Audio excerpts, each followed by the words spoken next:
tackling tough topics to help you think reasonably about life's most important issues. This is Thinker Sensitive. This is Chad Graham with Thinker Sensitive. I'm here with Glenn Stanton with Focus on the Family. Glenn, thanks for being with us tonight. It's good to be with you, Chad. Yes, I just want to ask you a couple of questions about your latest book and what brought you to write about the topic of loving your LGBT neighbor. Okay, that's a good question. Every writer of books, he likes sometimes to get a call from their publisher with a book idea and say, would you like to write a book?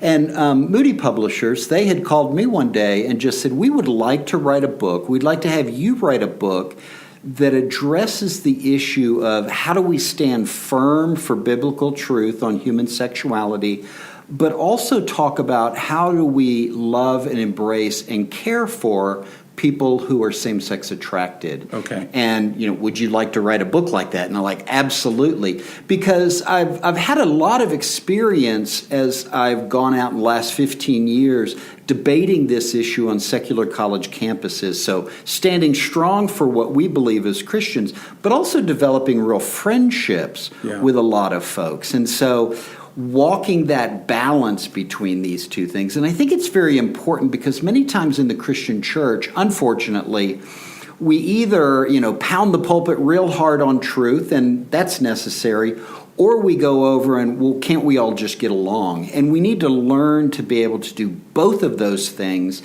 and to show that one is not necessarily in conflict with the other.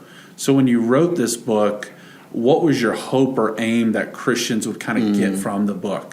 Primarily this thing of, okay, I can believe what the Scripture teaches about this, but it doesn't mean that I have to, if you will, quote unquote, hate, that person over there. That we can do both of these things. Okay. And a little bit it's an encouragement to the Christian there, but it's also in equipping the Christian to not necessarily be shamed by the other person that, well, unless you agree with me, then you must hate me.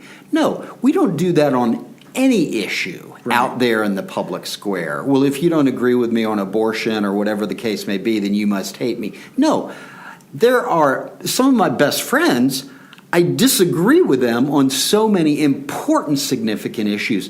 So it's really to empower people to stand strong, to stand for truth, but to do it in a loving way, and also kind of not be bullied into, well, I've got to believe and do whatever you tell me I need to, and encourage that, I can believe what I believe about homosexuality and sexuality and things like that, and still embrace you as a friend. Yeah. And I'm going to prove that by being your friend. And I'm not going away. You're going to have to be rude to me and get me out of your life because I'm committed to you as a human being. Okay.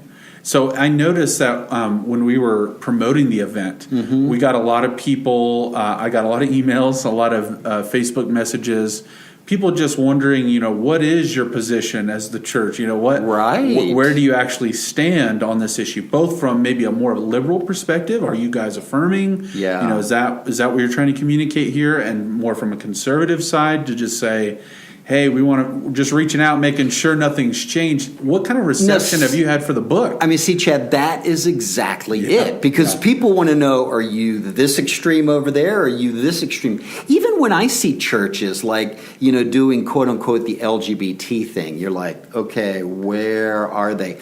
But the thing is to walk that proper balance. And I really predicate all of this on John chapter 1, where it talks about Christ and him coming down to dwell among us in the incarnation. And John says, and Christ came down full of grace and truth, that we have to be just like Jesus, full of truth, uncompromising, but we also have to be full of grace as well. And these two things need to inform one another and balance each other out. That's how Christ was. And whenever we say, well, no, I'm just like John the Baptist, I'm going to be truth, I'm going to be the prophet, well, that's not quite being like Christ. Or if we go, you know what, I just want to love everybody. In fact, on the way over here tonight, I saw a little sticker, love for all and all for love, and it had little rainbows. And it's like, you know what, how convenient, right? Yeah.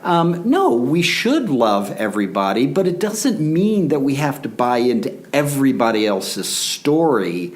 We can be honorable, we can be gracious, we can be respectful, and we can also request that of the other person. And I think that's really what we need to do. But your question, and you experiencing that, is the real example that, gosh, this stuff is needed. Because, again, we either go to one extreme or the other.